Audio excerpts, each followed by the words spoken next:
The phrase boom or bust is thrown around way too much in today's age. To be a boom or bust prospect, you have to be a prospect that has the ability to put up 30 points a night, be a #1 scoring option, be the guy that you want the ball in his hands with the game on the line, which you can't really say about a lot of guys in this draft. Like, I'll put it out there. I don't think Cam Reddish has the potential to be a #1 superstar in the NBA. That doesn't mean he can't be really good in the NBA. He does have that potential. But to be a boom, you have to have that potential. But to be a boom or bust prospect, you also have the potential to fall off the side of the earth and be a bad NBA player and not make it in the league for very long. That is RJ Barrett. In a draft class filled with boom or bust prospects, RJ Barrett is the #1 guy. The guy that has the biggest potential, but also the lowest floor in this draft. RJ Barrett is a shot maker. I wouldn't call him an exceptional shooter, wouldn't call him remarkably efficient. He takes 19 shots a game, and his field goal percentage is 45%, including 33% from three-point range, where he takes almost 7 threes a game. Now, those percentages don't sound good, but there's a lot of highs and there's a lot of lows there, including the first game for Kentucky, 13 for 26 from the field and 3 for 7 from deep, 33 points against Kentucky. That's good. Well, in their first loss to Gonzaga this year, 9 for 25 from the field, 1 for 4 from deep. And in their most recent loss to Syracuse, it was horrific. 8 for 30 from the field, 4 for 17 from 3.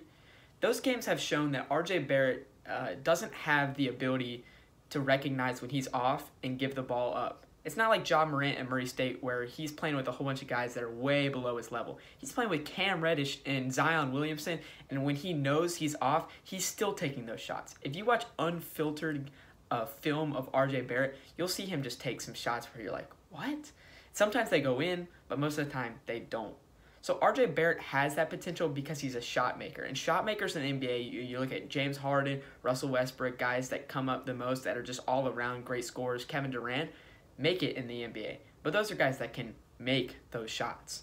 RJ Barrett shooting 45%, shooting 19 times a game, obviously probably won't get it done in the NBA. Now, the interesting thing is, though, he's only 19 years old and he has a lot of potential to grow in that capacity. But RJ Barrett, to be a boom prospect, needs to realize that, hey, when I'm not shooting good, going 8 for 30 or going 9 for 25 from the field will lose my team ball games. And that's exactly what he has done for Duke this year. If he wants to be a boom NBA player, not a bust NBA player, he needs to recognize that. Well, he has not recognized that so far in his college career. And if that transitions to the NBA, going 8 for 25, 9 for 25, 8 for 30, shooting 6 or 7 three-pointers a game when you're only shooting 33% from three-point range, that's not going to get it done in the NBA.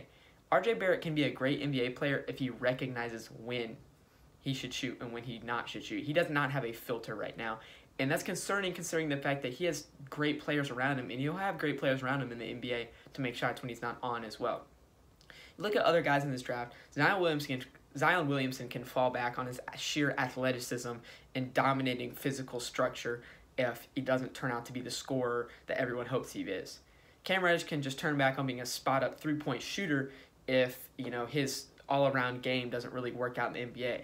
Ja Morant can fall back on his playmaking ability. There's a lot of guys in the NBA that can fall back on something they do really well on. Well, RJ Barrett's niche is scoring the basketball, right?